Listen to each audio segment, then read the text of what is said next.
Bien arrivé chez Densa, le podcast en quête des libertés à travers l'authenticité.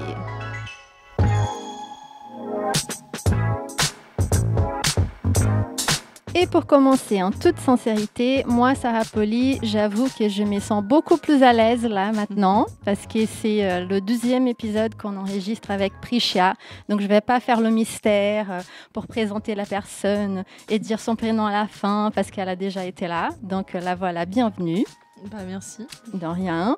Et on a pris le temps de papoter là. Du coup, je me sens contente de mieux la connaître et un peu triste parce que bientôt, on va devoir se quitter. Mais c'est pas grave parce qu'on est là pour être authentique et essayer de comprendre comment faire pour être soi-même dans un monde qui essaie constamment de nous formater.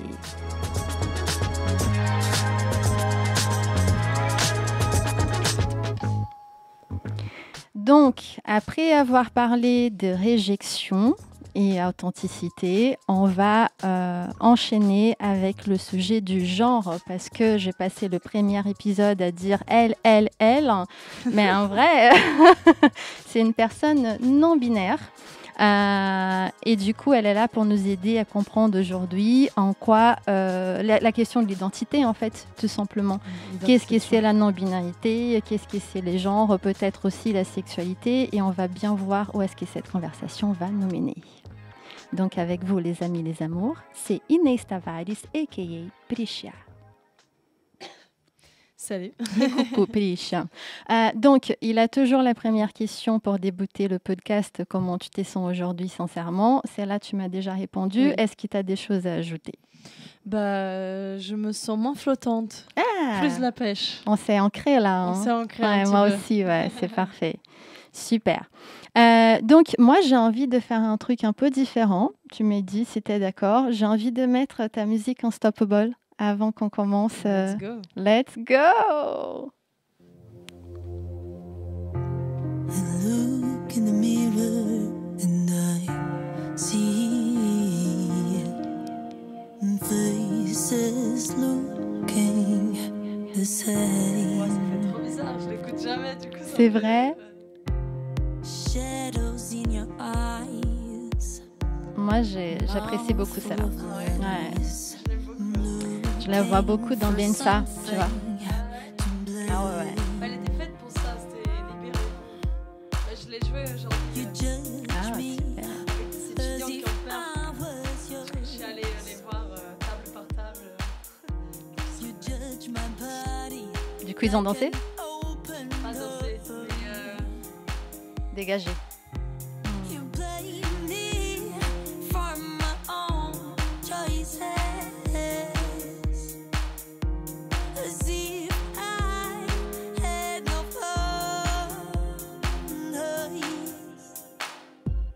Unstoppable.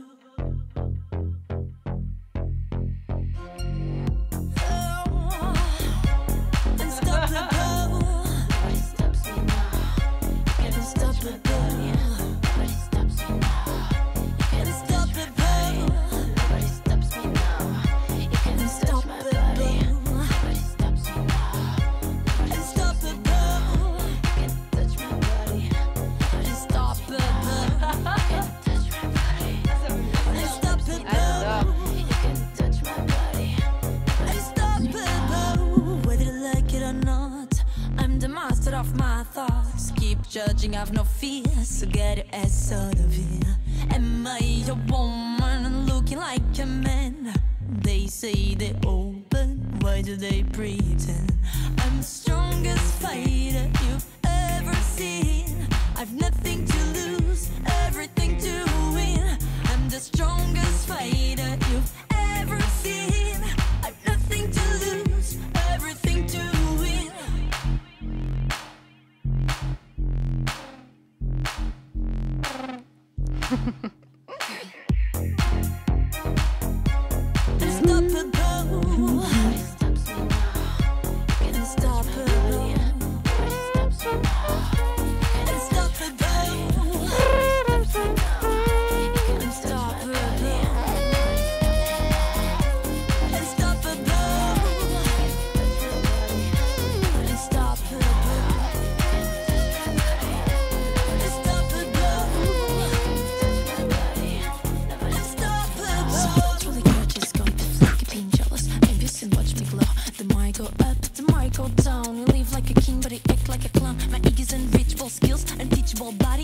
for my fight, unstoppable the words are useless, lifeless, senseless, defenseless against us. I'm the strongest fighter you've ever seen. I've nothing to lose, everything to win. I'm the strongest fighter you've ever seen. I've nothing to lose, everything to win. Unstoppable.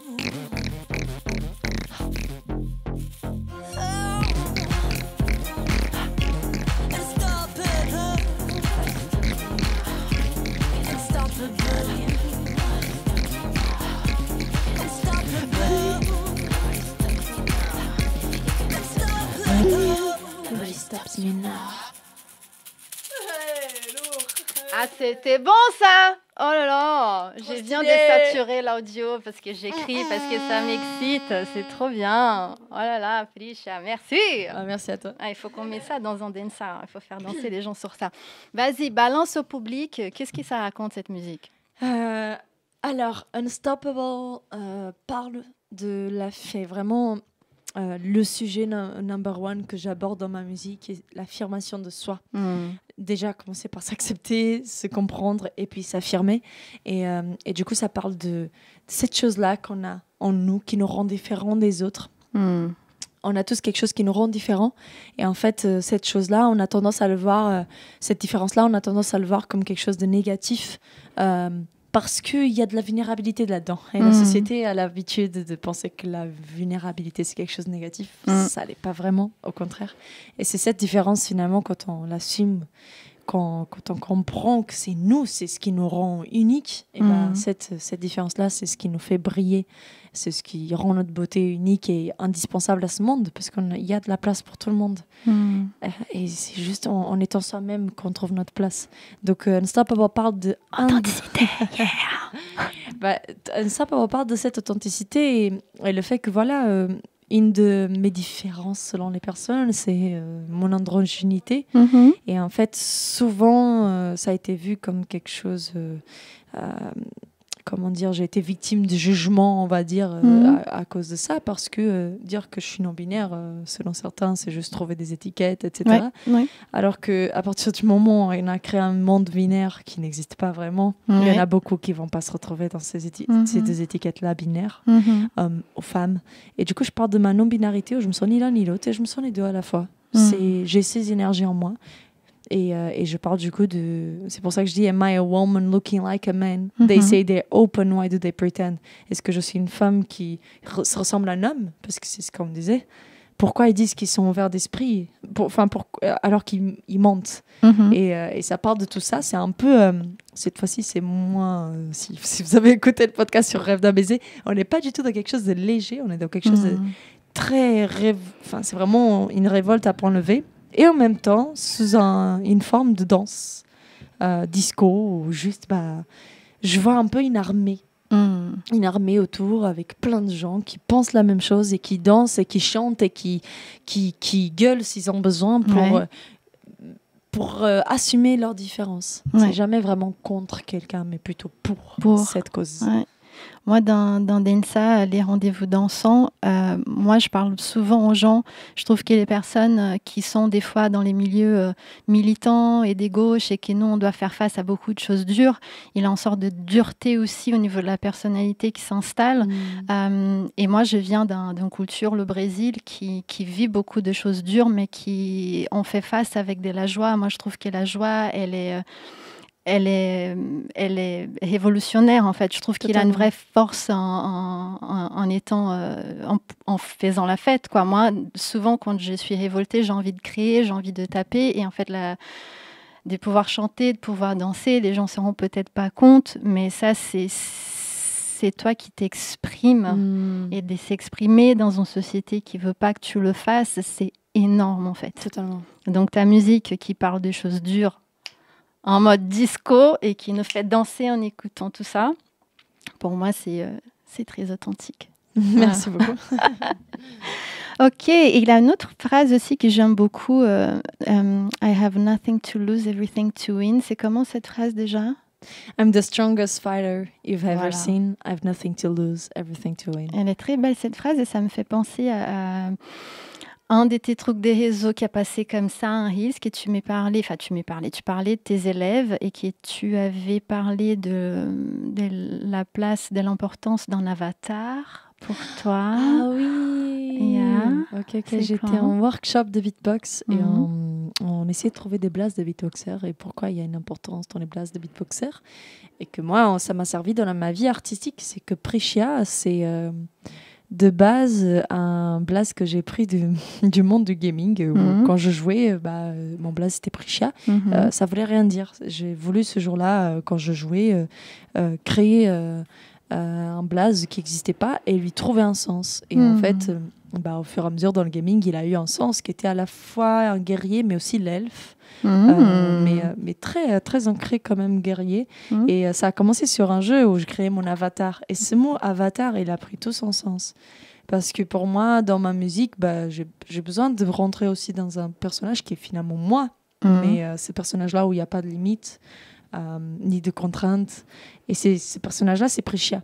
Et le mot avatar, il résonne en moi parce que sans trop me comparer aux avatars, c'est pas ça que je cherche, mais il y a quelque chose qui m'avait beaucoup inspiré dans l'histoire des avatars, qui est le fait qu'ils tombent du ciel et qu'ils viennent porter un message. Alors je pense pas que je tombe du ciel, mais en tant qu'artiste, je veux porter un message. Et ce message-là est un peu guérisseur chez les avatars, et moi c'est ce que j'essaye de faire à travers ma musique. Et puis à côté, le côté guerrier, parce que c'est ma personnalité. J'ai un côté très compétition, j'ai un côté très ancré terrien. Et j'ai aussi un côté où ma manière d'apprendre, c'est il y en a, ils vont apprendre dans leur coin, ils vont s'auto-soigner, ils vont faire en sorte de ne pas tomber. Et ils apprennent très bien comme ça. Moi, j'ai besoin de tomber et d'avoir mal pour comprendre et apprendre. Et ça, c'est vachement le guerrier quand même. Le guerrier, du coup, tu parles de guerrier et de elfe. Guérisseur, non? Oui, j'ai cette ambivalence un peu en moi entre l'air et la terre, même si je partais de base de quelque chose de très terrien. Aujourd'hui, je tends à aller aussi vers l'aérien et j'essaie de les mélanger les deux. C'est un équilibre. Oui, voilà, un équilibre entre les deux. Et c'est d'ailleurs ce que j'ai voulu faire, par exemple, sur le plateau de Voice, où je devais m'affirmer en tant qu'artiste pluridisciplinaire, qui ne rentre pas pareil, dans une case avec ma différence. Ouais. Et ma manière de le faire, ça a été clairement d'allier ce côté aérien, ce côté terrien dans ma musique, qui montre le contraste que je suis, finalement. Et cet oxymore presque, mais un oxymore qui n'est pas illogique. Et comment ça s'est passé pour toi, cette expérience, par rapport à ton authenticité et ta personnalité? J'ai beaucoup aimé l'émission, je ne m'y attendais pas du tout à profiter autant. Après, c'est vrai que ça reste la télé. Et du coup, qu'on ne veut pas, et c'est de la faute à personne, c'est un système, c'est normal. Il y a des choses on doit quand même correspondre à certaines images. Ce qui est normal, c'est un grand public qui regarde un concours en plus. Donc, c'est cadré. Et du coup, c'est dur de rester fidèle à soi-même tout le long, je trouve. Parce que, comme je dis, c'est un concours avant tout. Donc, ils ont aussi des règles. Et ces règles-là ne sont pas forcément les nôtres. Mais à partir du moment où on a décidé d'y aller, c'est qu'on a décidé de jouer à leur jeu aussi, qui est aussi un très bon jeu et que j'ai adoré. Mais du coup, comment faire en sorte de trouver un compromis entre le jeu qu'on joue et la personne qu'on est? C'est hyper important. Pourquoi? Parce que là, on ne parle pas d'un jeu qu'on joue à la maison entre 4 amis. On parle d'une exposition nationale à la télé, avec des gens, du coup, cette fois-ci, qui n'ont pas choisi de me suivre, mais que je suis apparue dans leur télé. Donc, on est vachement dans l'exposition et aussi très exposé et très susceptible au jugement des autres. Et du coup, on a envie, je pense, à des moments de plaire, parce que c'est normal, c'est humain. Ouais. Et comment faire en sorte de jamais s'oublier là-dedans, ni s'oublier dans le jeu, parce que c'est un jeu, ni s'oublier dans l'image qu'on a envie de donner aux autres et pas celle qu'on a envie que les autres aient de nous. C'est quand même différent. Oui. Mais c'était une magnifique aventure parce que justement, elle apprend à faire ça. Puis personne ne nous dit de nous oublier. Enfin, ils ne nous disent pas ça. Et ils ne veulent pas ça. Au contraire, ils veulent des profils singuliers et c'est ça qui marche aussi. Mais c'est vrai que c'est vraiment un challenge de rester fidèle à soi-même pour le coup. Mais je crois que ça, dans toute la vie, c'est juste que je suppose que dans ces cadres-là, tu le prends comment dire, beaucoup plus intensement parce que c'est une multitude des gens gigantesques qui te regardent en fait. Moi, j'avais l'impression de vivre 5 ans en quelques mois. Ouais. C'était fou parce qu'on passe notre vie à composer, on passe notre vie. Et en plus, nous, après, il y a eu un duo qui s'est créé aussi avec Méa, du coup.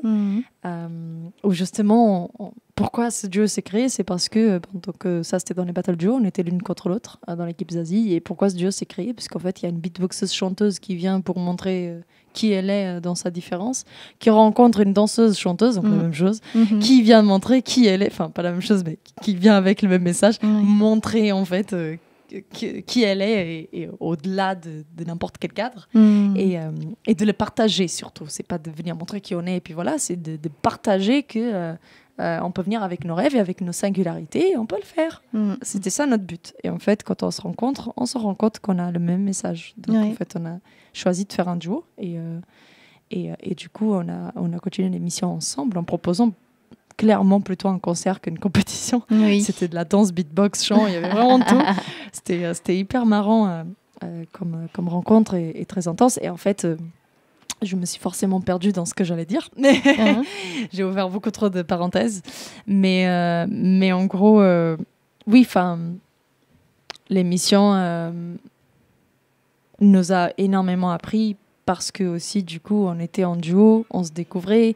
En plus, il fallait faire des réadaptations, du coup, parce qu'on était en beatbox dance. Et du coup, on vivait ça très intensément. Il y avait plein de choses qui s'étaient passées. Il y avait déjà l'intensité de la caméra, l'intensité de l'enjeu de la télé, l'intensité du fait que tout va très vite. Là-bas, tout est très speed. Mais en plus, maintenant, on doit adapter carrément nos morceaux et pas juste les chanter. Apprendre aussi notre mise en scène en danse beatbox, qui n'était pas prévue, et découvrir notre duo qui venait d'exister et d'une énorme coïncidence qui était juste trop belle. Mais où du coup, ça a vraiment ramené beaucoup d'intensité. Et c'est pour ça que je dis que j'ai vécu 5 ans en quelques mois. Okay. Donc, tu t'es pas perdu de toi, quoi. Au contraire, tu as plutôt rencontré aussi quelqu'un qui avait une caractéristique similaire. Oui, totalement. Okay.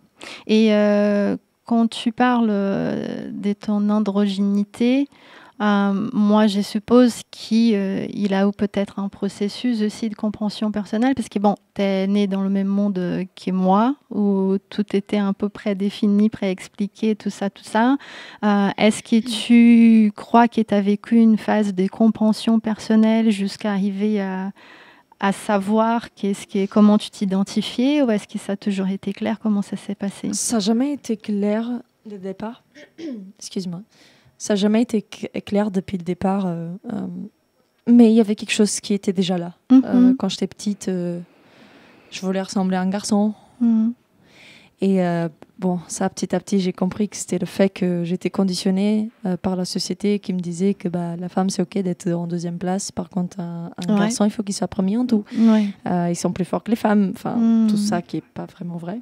Mais que du coup, à cette époque-là, j'étais pas assez grande. J'étais petite pour savoir que c'est vrai. Et du coup, je voulais devenir un garçon pour être cette personne-là forte. Ces caractéristiques, bien sûr. Oui. Moi, ma dernière invitée, Wakanda, musicienne aussi, elle m'a raconté un truc des dingues. Elle était très victime d'harcèlement à l'école.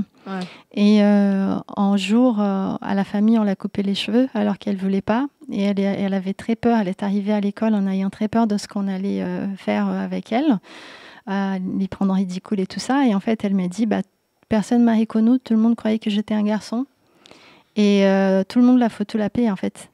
Et après ça, elle a passé des années de sa vie à s'habiller comme un garçon, pas parce qu'elle s'identifie autant que tel, mais parce que le respect social, c'était pas le même, quoi.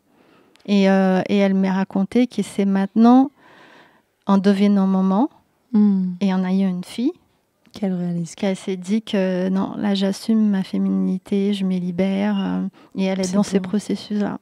C'est extrêmement beau.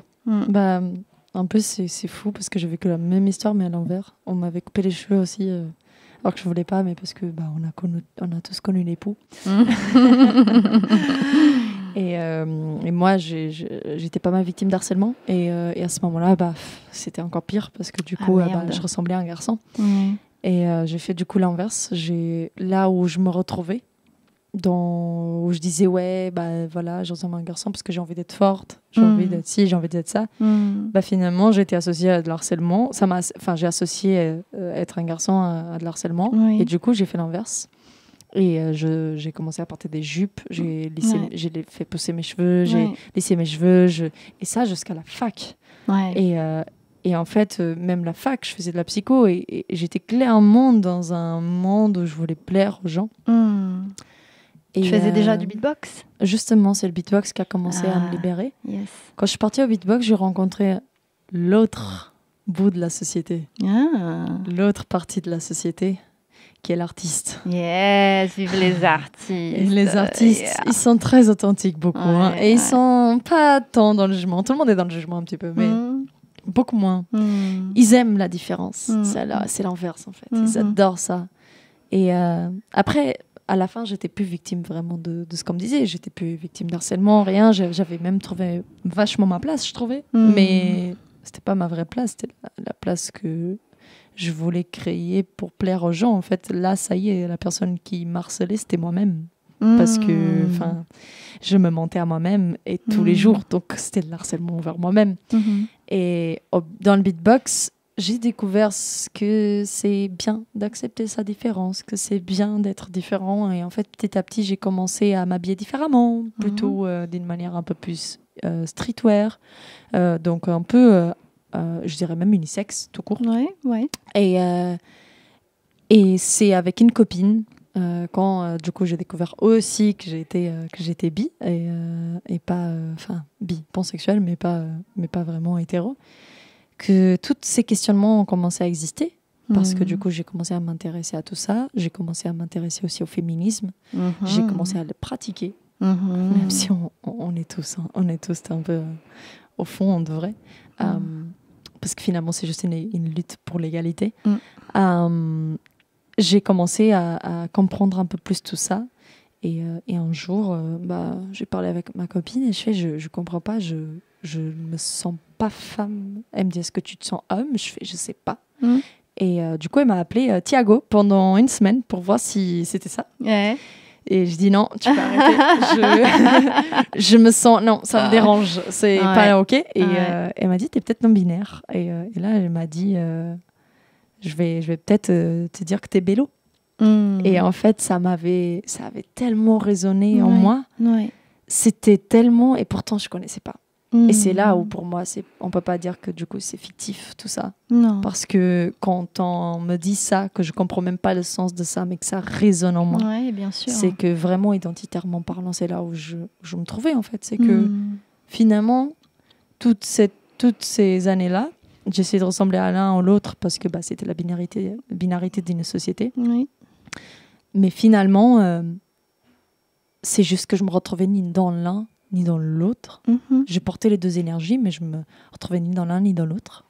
Parce que finalement, le genre, c'est juste illusoire. Oui, je suis d'accord avec toi. Le genre, c'est pas le sexe, c'est le genre. Et le genre, c'est juste des attributions de codes sociaux et des stéréotypes selon le sexe que tu as de base.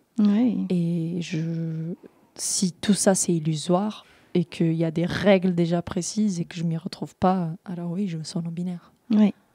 Et d'ailleurs, tu as évoqué le pansexualisme et je trouve que c'est peut-être important de faire le point pour les personnes qui sont très nouvelles à toute cette ouverture-là, qui confondent souvent la sexualité et le genre. Totalement. Ça tirait de leur faire un petit point ? Bien sûr. Alors, il y a plein de choses déjà. Et il faut savoir que ce qui te définit biologiquement parlant, ce n'est pas ce qui te définit dans ton genre. C'est-à-dire que biologiquement, tu es une femme ou homme, ou même tu es peut-être une personne intersexe. Et donc, c'est par rapport à ton corps, à ta biologie tout court. Et le genre, c'est ce qu'on va associer comme code social, donc toutes les représentations autour du mot femme, autour du mot homme qui te sont attribués à ta naissance. biologiquement parlant de base. Normalement, c'est attribué pour ton côté biologique. Sauf que derrière, il y a plein de représentations dans le mot femme. Si je te dis c'est quoi être une femme et que je te laisse réfléchir pendant 10 secondes. Eh bah oui, hein. Faudra, si je te dis, c'est quoi plus que 10 secondes. Ouais. Là. Si je te dis c'est quoi être un homme. Je suis sûre qu'il y a des images, des mots, plein de choses qui peuvent te venir à la tête. C'est la même chose que dire... Et ça, c'est normal, c'est le cerveau humain. Ça s'appelle la catégorisation. Le cerveau, pour comprendre des informations, il a besoin de ranger tout dans des tiroirs. Et... Ça dépend du cerveau. Justement, les artistes, c'est un peu différent. Et je trouve aussi que la société patriarcale, il y a apparemment, avec les philosophes et tout ça, c'est juste que c'est très ancré depuis beaucoup trop de siècles. Oui, mais la création d'un dictionnaire, par exemple, d'avoir des mots précis pour expliquer des mots précis, ça aussi, moi, je considère que, certes, notre cerveau a besoin de comprendre des choses, mais il y a beaucoup de gens qui comprennent par l'abstrait. C'est mon cas, par exemple. Souvent, je comprends beaucoup mieux les choses en les ressentant, en dansant, en rigolant ensemble, plutôt que quelqu'un qui essaye de m'expliquer. En même temps, je respecte énormément la nécessité, en fait, d'avoir des mots et de poser des mots, parce que c'est une façon aussi de faire exister ceux qui ont fait semblant qu'ils n'existent pas, parce que c'est encore trop abstrait. Donc c'est pour ça que je trouve important qu'on dise non-binaire, qu'on dise fluide, qu'on dise pansexuel, qu'on sort tous ces mots-là. Totalement. Mais en fait, je m'excuse, j'ai peut-être mal expliqué, c'est que pour moi, la catégorisation, ça passe pas forcément par des mots. D'accord. Je pensais plutôt au fait que, par exemple, si je te dis jaune, tu penses à quoi avec jaune ? Non, mais ça marche pas avec moi. Je sais ce que tu veux dire. Même des images. Mais je pensais à ma mamie.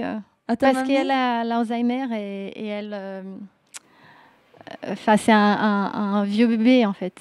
Donc, c'est ce qui m'envoie le plus à la jeunesse en ces moments de ma vie. Mais donc, je sais pas ce que tu veux dire. Il y a un peu de ton passé, finalement, dans le mot jaune. Il y a des souvenirs. Ça marche aussi. Chacun sa représentation. C'est juste que...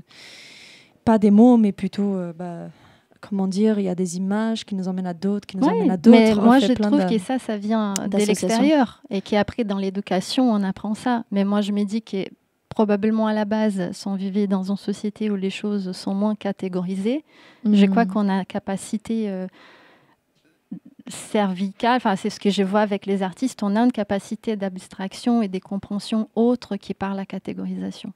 Oui, totalement.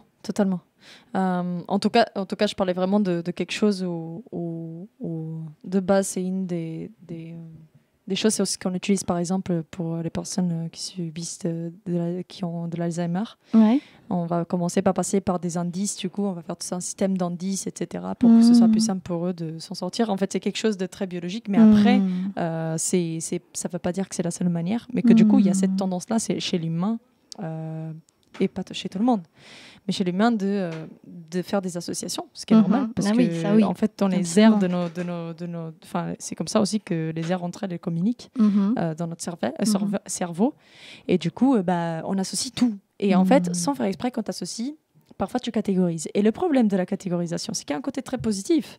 Il y a un côté positif qui est ranger des informations de manière à que je puisse stocker un maximum d'informations sur le monde. Ok. Et y porter un sens. Mauvais côté du cerveau humain, c'est que la catégorisation ramène aussi du stéréotype, ramène aussi de la discrimination, du racisme et tout ça. Et c'est là, en fait, où déjà, il y a un petit défaut chez le cerveau humain, et qu'en plus, chez nous, on a beaucoup de croyances et on a beaucoup de conditionnements qui viennent alimenter. Donc, c'est ce que tu disais juste avant. Ou par exemple, chez certaines personnes qui sont très déconstruites, ou qui ont, une hypersensibilité, par exemple, ils vont avoir beaucoup moins cet effet négatif là, parce que leur délimitation n'est pas la même aussi des choses, alors que chez d'autres personnes, et ça concerne beaucoup de personnes, ils vont pas avoir cette sensibilité ou cette chose. Parfois, c'est le fait de l'avoir vécu aussi. Peut-être qu'ils n'ont pas ce vécu. Et ce qui fait que du coup, tout ce côté bon de la catégorisation vient aussi avec une énorme contrebalance de contrepoids de négativité, qui est le fait de catégoriser les gens et du coup de les ranger dans des cases qui ne sont pas vraies, qui viennent avec illusoires. Des opinions déjà toutes faites en fait. Exactement. Et du coup, ces cases-là illusoires, ça permet aux gens, malheureusement, de pointer du doigt, et ça permet de dire, toi, t'es ça. Et en fait, quand l'humain il pense homme-femme, il y a plein de représentations qui ont été mises en place, pas que par rapport au cerveau humain, etc., mais aussi, comme tu l'as très bien dit, c'est là que j'allais venir, sur l'apprentissage, où du coup, avec les films, avec l'histoire tout court aussi que nous portons en nous de notre culture, on nous a dit femme c'est associé au rose, les femmes à l'époque n'avaient pas le droit de monter sur un bateau, à l'époque elles n'avaient pas le droit de voter, donc en fait il y a toute une représentation inconsciente du mot femme qui est dedans. Bien sûr là je parle de beaucoup d'inégalités, mais ça peut être aussi le fait que c'est pas du tout une inégalité, c'est juste un concept que je ne comprends pas, mais par exemple d'associer une couleur au mot femme, rose. Moi j'aime beaucoup le rose, mais c'est pas le rose qui va me définir femme ou pas, c'est une couleur de base. Il n'y a pas pour moi une association entre le rose et la femme. Et quand j'étais petite, j'étais censée jouer avec des Barbies. Bon, j'exagère. J'exagère le terme pour qu'on comprenne. J'exagère de fou, donc prenez pas tout à la lettre, bien sûr. Mais il fallait que je joue avec des Barbies. Il fallait que je sois deuxième et pas première. Enfin, c'était OK que je sois deuxième. Si je tombe, il fallait pleurer. Et j'ai mis le rose. Et c'était pas moi. Et pourtant, je vais aussi dans l'opposé. Il faut pas que tu pleures, il faut que tu aimes le bleu, il faut que tu sois le meilleur et que tu montes jamais de faiblesse. Ça doit être dur, ça aussi. C'est être, à ce qui paraît, en tout cas dans mon éducation, c'était être un homme. Et je voulais pas non plus. Tu disais, le féminisme, c'est l'égalité pour tout le monde, c'est une lutte qui devrait appartenir à tout le monde, notamment les hommes qui sont aussi très imités du rôle qu'ils doivent jouer en permanence. Totalement. Et moi, au Brésil, j'ai un pays donc très machiste au sens que l'homme, il a bien des rôles bien précis et bien forts à dépasser, enfin à montrer. Et au lycée, j'avais des potes, 3 quand même, ce qui n'est pas rien, qui en cachette à la maison chez moi mettaient mes habits et qui s'habillaient en femme, mais c'était pas, et c'est là que c'est intéressant, c'était pas en transsexualité, c'est pas qu'ils avaient envie d'être femmes, c'est qu'ils m'ont dit ouvertement qu'ils jouaient tellement un rôle exagéré masculin, enfin ils avaient tellement pas la possibilité d'exprimer leur sensibilité, enfin tout ce qui nous est donné à nous les femmes qui eux ils n'ont pas le droit, et bien qui quand ils étaient avec moi en cachette à la maison, ils voulaient être totalement dans cet univers, ils voulaient sortir les poèmes, ils voulaient pleurer en regardant des films, ils voulaient parler de leur amour, enfin faire attention à leur beauté physique, à leurs cheveux, mettre du maquillage et tout ça. Et un d'entre eux m'a dit qu'il croit. Il est certain que s'il n'était pas obligé de jouer son rôle masculin en permanence, qu'il n'aurait pas besoin à la maison de s'habiller en femme, que c'est juste que socialement, il manque un équilibre en fait. Exactement, et souvent du coup on va se réfugier dans cette binarité, donc on va fuir un genre pour aller dans l'autre genre. Et c'est de là qu'est née aussi la non-binarité aussi, c'est que bon, nous on fuit pas, c'est pas ça que je veux dire, mais du coup, c'est pas forcément en fuyant, enfin... C'est pas parce qu'on se retrouve pas dans un genre qu'on va se retrouver dans l'autre. Oui, c'est ça, c'est exactement ça. Il a tellement d'autres choses possibles. Oui, voilà, il y a tellement de représentations possibles, tout comme il y en a eu 2, il en pourrait en avoir des milliers. Je crois, ouais. Parce qu'à la fin, c'est des représentations illusoires. C'est juste parce que la société, elle a besoin de règles illusoires pour pouvoir vivre. On a besoin alors quand je dis besoin, je dis pas que ça nous fait du bien, je dis que c'est l'humain, il est fait comme ça, il a besoin d'avoir plein de cadres, il a besoin d'avoir une sorte de monde régi de règles illusoires qui nous permettent de cohabiter ensemble et de se comprendre dans ce cadre-là, mais finalement parfois ça suscite l'incompréhension et parfois ça suscite des questionnements sur l'identité où on se retrouve pas aussi, parce qu'à la fin, être humain, c'est juste vivre, être. C'est juste être. Et parfois, c'est pas défini par un ou 2 mots. Oui. Même parce que si on est vivant, on n'est pas une chose figée. Et même si au bout d'un moment, tu te regardes dans la glace et que tu dis « Ah là, je me comprends, moi, c'est ça », profite parce que tu vas vivre d'autres expériences. Il y a d'autres choses qui vont t'arriver dans la vie que tu vas pas comprendre. Et la confusion, ça va revenir. Et tant mieux, parce qu'à mon sens, c'est juste un signe qu'on est vivant et qu'on est aussi éveillé dans cette existence, c'est-à-dire qu'on vit des expériences. Totalement. Et juste pour préciser, selon moi, parce que tout ce que je dis, c'est selon moi et mes témoignages à moi, donc ni tout est parfait dans ce que je dis et dans ma manière de dire. C'est un sujet très sensible et encore compliqué. Donc, n'hésitez pas aussi à vous informer autour. Mais pour moi, par exemple, je vais dire une vérité qui est la mienne. La non-binarité, c'est pour moi pas un genre, vraiment. Même si ça l'est. Ça fait partie d'un genre, etc. Je parle de mon ressenti. Théoriquement parlant, c'est un genre, etc. Mais où il y a plein de sous-genres dedans. Mais pour moi, je le vis pas comme un genre. Je le vis comme... comment dire, une manière de dire je n'appartiens pas à ce monde binaire. Oui. C'est plutôt comme ça que je le vois. Je le vois pas non plus comme être à genre. Je le vois vraiment comme je n'appartiens pas à cette binarité. À des moments, je vais sentir ni l'un ni l'autre. À des moments, je vais être plutôt femme. À des moments, je vais être plutôt homme, selon les codes illusoires qu'on a créés autour du genre, autour du sexe qui du coup est le genre. Donc voilà, c'est juste soyez-vous. En fait, c'est très drôle parce qu'on parle beaucoup de nos... Enfin, ces sujets-là, on peut s'attarder sur beaucoup de concepts, beaucoup de choses. Mais à la fin, tout ce qu'on essaie de dire, c'est aussi simple que ça, c'est soyez vous-même. Finalement. C'est tout ce qu'on vaut. Aussi simple, si vous ne comprenez pas tout, c'est OK. Juste dites-vous, c'est être soi-même sans se poser des questions. Vous êtes un homme, vous voulez vous maquiller, maquillez-vous. Vous êtes une femme, vous avez la flemme de vous faire l'épilation, et faites pas l'épilation. Enfin, soyez juste vous-même. Et dans tous les cas, les gens vous jugeront. Toujours. Oui, quoi que tu fasses, quoi qu'il arrive. Donc, autant que ce soit clair. toi. C'est sûr. Et sur ça, ma chère Priscia, c'est parfait. Donc, la question pour conclure le podcast, qu'est-ce que tu considères des plus authentiques chez toi? On t'a demandé au dernier épisode. Donc, peut-être que je peux demander, pour toi, qu'est-ce que c'est l'authenticité en général? L'authenticité en général...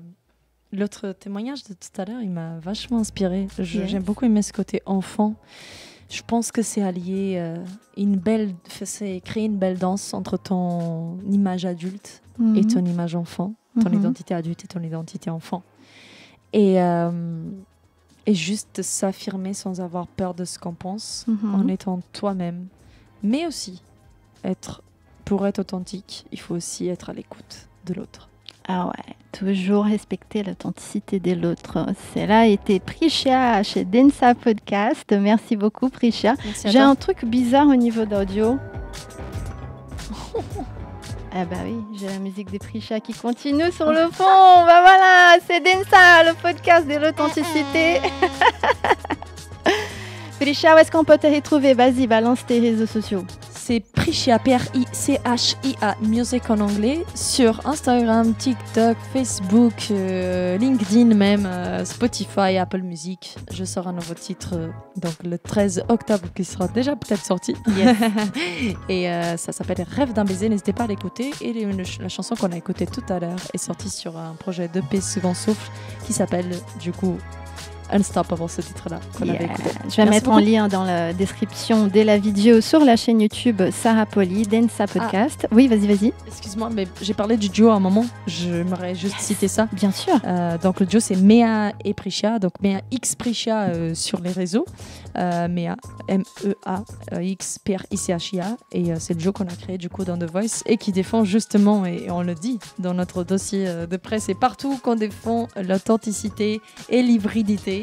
Et ce duo va connaître son premier spectacle totalement hybride, la première le 29 octobre à Saint-Étienne au Pax, et le 12 nous serons sur Paris, à Nanterre plus précisément, à la Basse-Cour, pour jouer un petit showcase que toutes les deux, juste en mode underground pour kiffer avec vous. Donc venez nombreux et nombreuses. Excellent. Et sur ça, je vous laisse avec le témoignage d'un auditeur et je vous attends au prochain Densa. Ciao. Pour moi, l'authenticité, c'est être à l'écoute de soi. C'est avoir conscience qu'on est plein de contradictions, plein de peurs, et à chaque fois qu'on en identifie une, s'accepter et voir ce qu'on fait à partir de là pour se mettre, soi et ses actions, en accord avec ce qu'on ressent qui est juste.